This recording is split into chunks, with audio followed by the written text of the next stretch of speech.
सामान है बैठिए सुबह से लेकर अभी ले चाल चिन्हवा देव कि हम प्रोग्राम बिगाड़ देनी आप ही ना डिस्टर्ब किए कि हम किए। अब लास्ट पचाना सीखिए पचाना।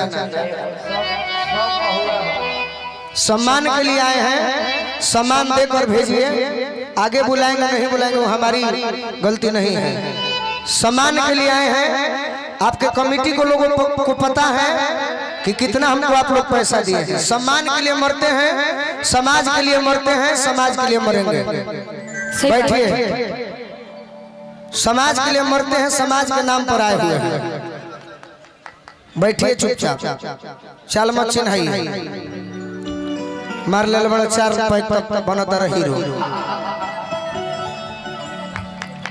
ज्योति जी का फरमाइश नहीं, हमको दुख होता है कि कुछ ऐसे गार्जियन मेरा मन को भंग करते हैं।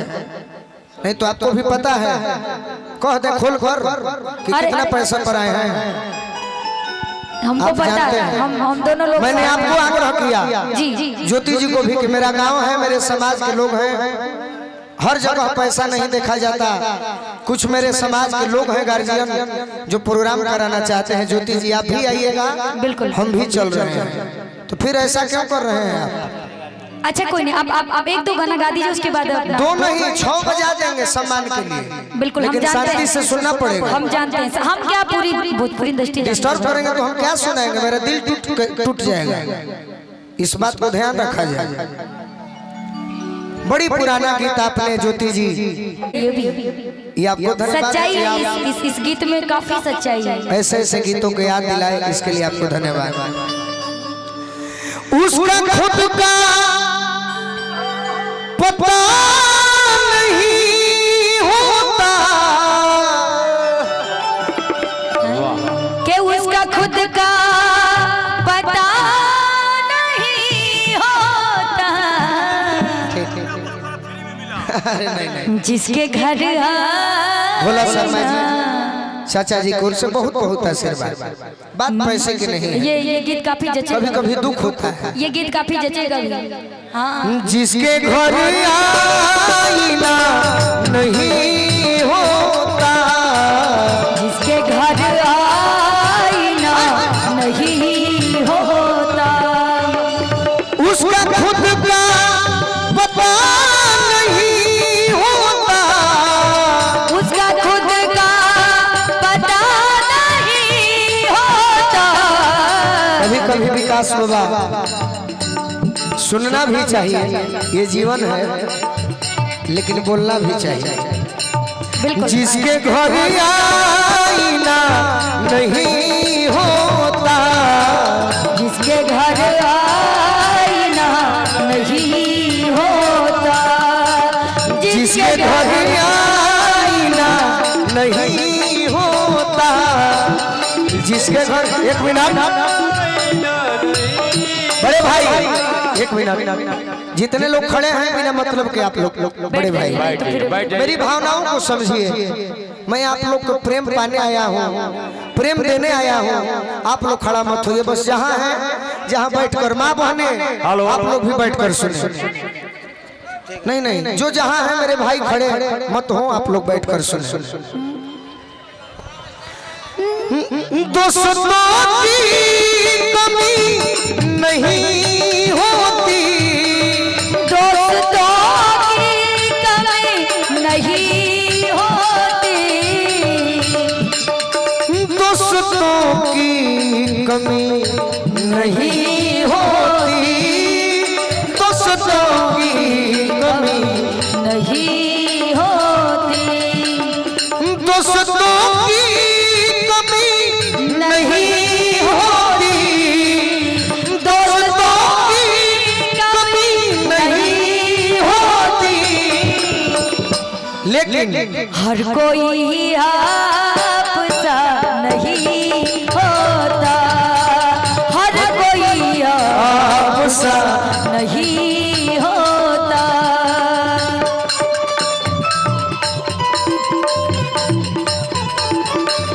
जी अनुष्का, क्या बात है, क्या बात है।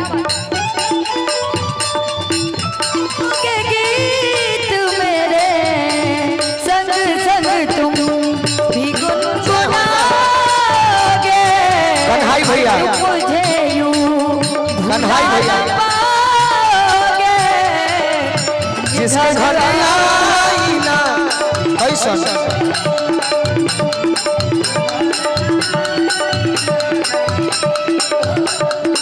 वाह रितिका वो भी पुरस्कार ले सकती हो।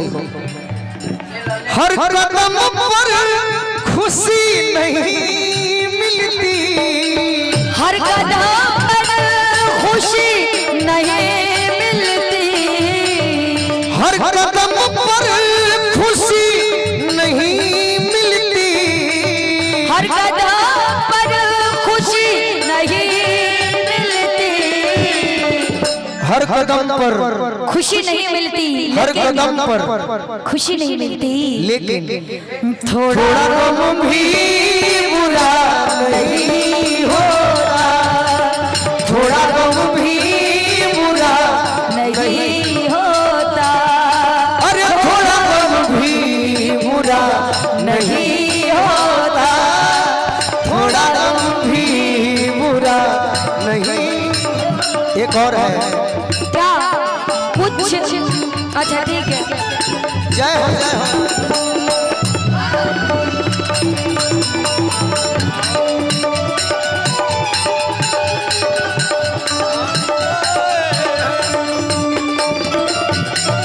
भाई चलिए गिलास का गिलास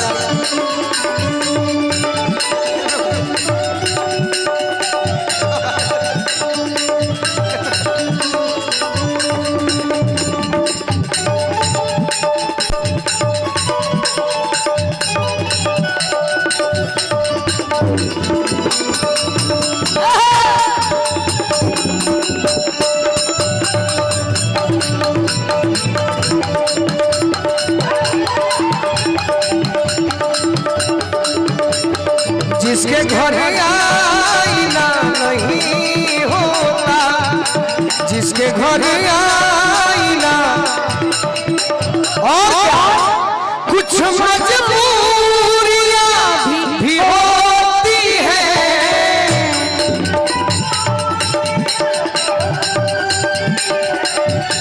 कुछ मजबूरियां भी होती हैं, कुछ मजबूरियां भी होती हैं, जीवन में कि कुछ मजबूरियां भी होती हर हैं। किसी के साथ मजबूरियां होती हाँ, हैं, लेकिन हर कोई बेवफा नहीं होता, हर कोई बेवफा नहीं होता। एक लाइन और सुनिए। हाँ हजारों फूल खिलते हैं चिलमन में, हाँ हजारों फूल खिलते हैं